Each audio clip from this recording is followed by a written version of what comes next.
Okey, baik. Assalamualaikum. Baik, hari ini kita akan bincang dengan tajuk latihan yang saya berikan. Jadi kita tengok nombor 1, iaitu soalan nombor 1. Ifat dan Sam masing-masing GC 40 kg, 55 kg. Dan mereka naik tangga, tinggi dia 2 meter. Jadi siapa yang ada keupayaan graviti yang lebih banyak? Jadi keupayaan graviti mestilah mgh. Dia punya rumus dia. Jadi kita pakai rumus ni. Tengok dia pakai rumus ni. M dia jisim. Jisim dalam kilogram. Jadi 40 kg. Okey. Dia punya graviti dia 10. Okey, yang ni memang kena hafal. Okey, kemudian darab dengan 2 meter tinggi dia. Jadi kamu akan dapat 800 Joule untuk Ifat. Okey, sama juga kita buat untuk Sam. 55 kg Sam punya berat. Darab dengan 10 ms. Yang ni memang kena ingat. Darab dengan 2 meter tinggi. Kamu akan dapat 1 Joule. Jadi Sam ada keupayaan graviti yang lebih tinggi lah. Okey, berbanding dengan Ifat. Okey, kemudian soalan nombor 2. Okey, soalan nombor 2. Version menaikkan bendera Malaysia yang berjisim 200 gram setinggi H meter. Kita tak tahu tinggi dia berapa. Sempena pelajaran kemerdekaan. Jadi jika keupayaan graviti bendera itu adalah 81 Joule, tentukan ketinggian bendera itu dari permukaan bumi.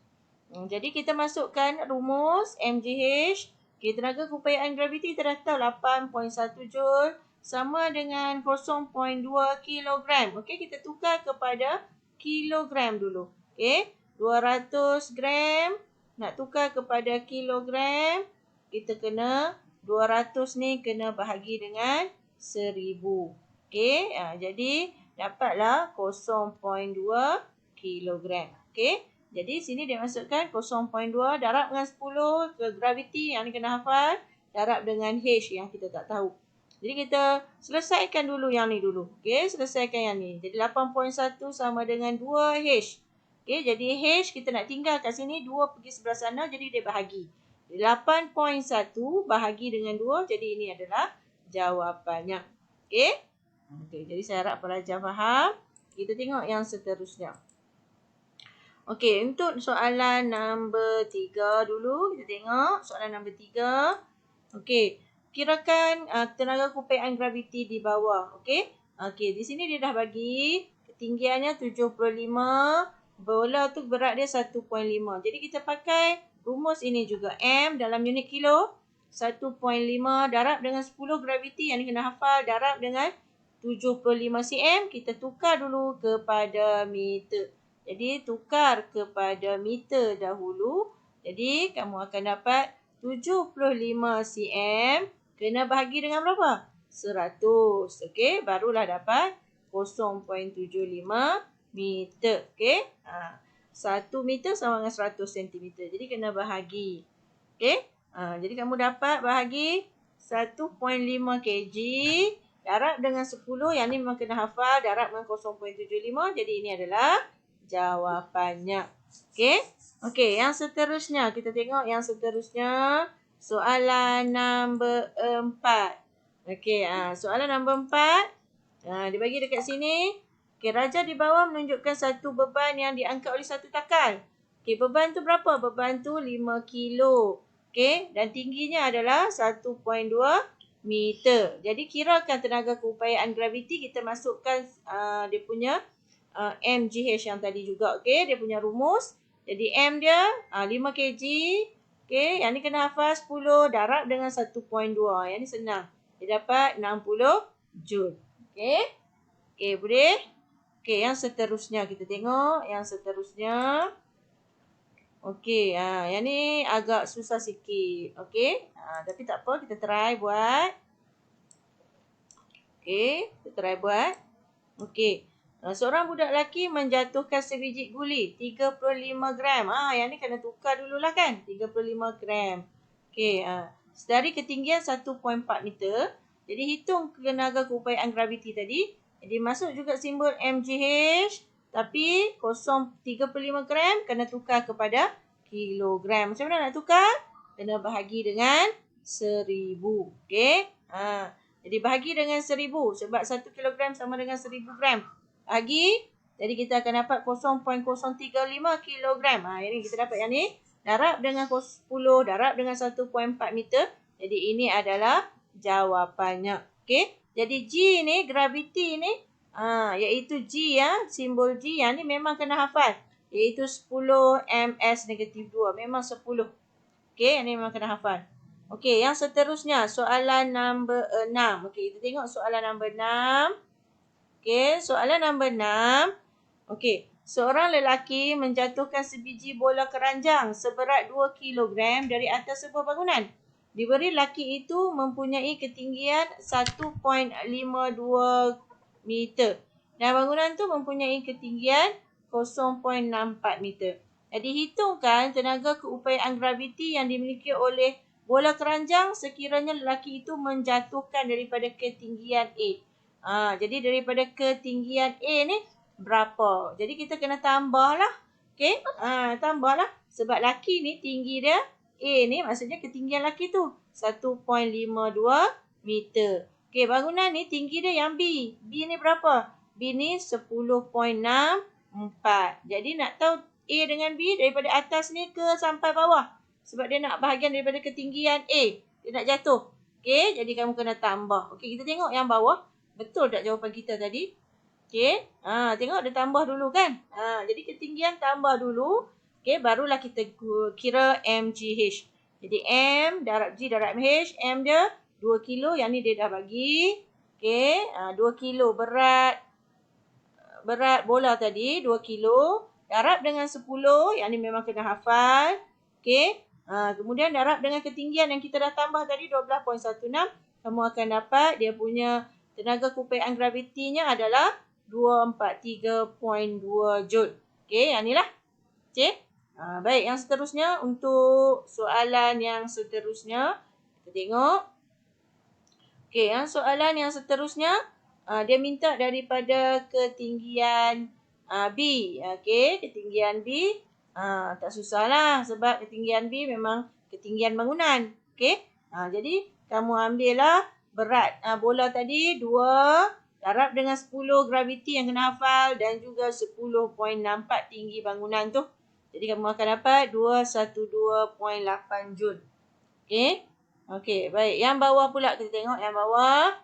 Okey, pada ketinggian manakah bola tersebut memiliki tenaga keupayaan lebih tinggi? Kamu tengoklah bacaan mana yang lagi tinggi. Bacaan A ke bacaan B? Okey, kalau bacaan A tadi dapat 243.2 Joule. Okey, bacaan B dapat 212.8 Joule. Yang mana lebih tinggi?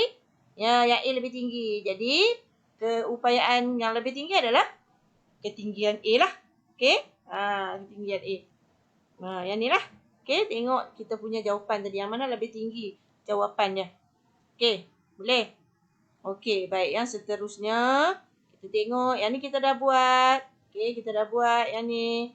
Okey, kita pergi kepada soalan yang ni. Iaitu soalan tenaga kinetik. Okey, kita tengok soalan tenaga kinetik. Okey, kita besarkan dulu. Okey, soalan ni. Okey, kemudian kita akan try jawab satu persatu. Okey, bandingkan tenaga kinetik bagi dua buah kereta yang sama iaitu 900 kg bergerak pada hal laju yang berbeza. Okey, di mana hal laju P adalah 7, hal laju Q adalah 33 ms-1.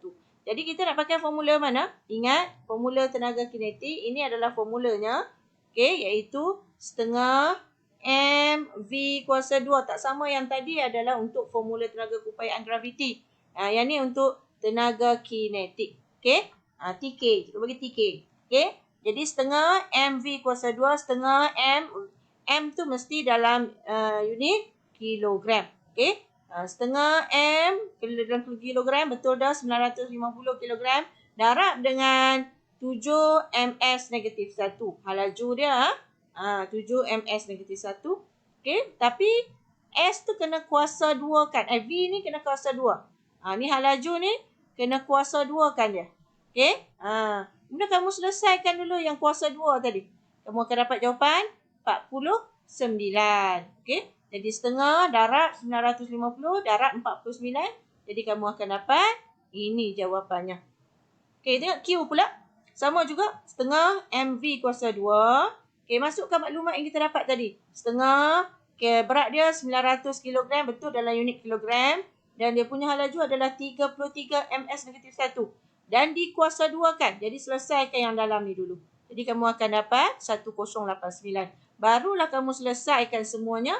Jawapannya adalah 517.275 Joule. Yang ni ya.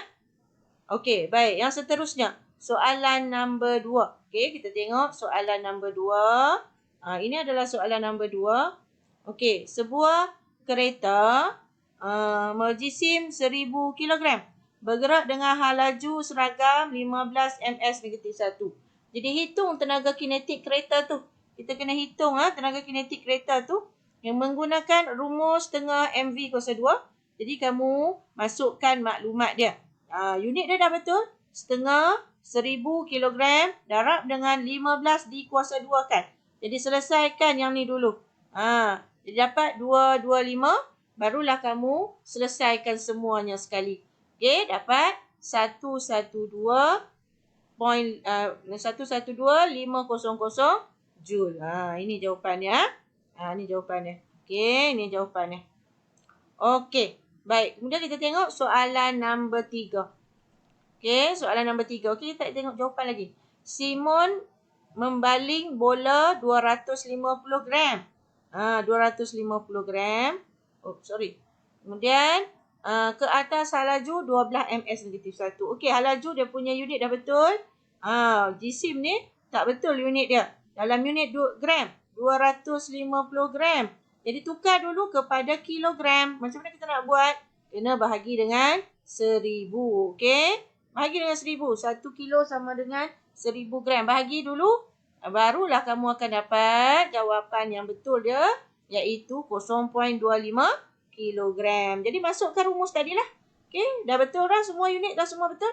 Kita masukkan. Setengah darab 0.25 darab dengan 12. Tapi dikuasa 2 kan. Okey.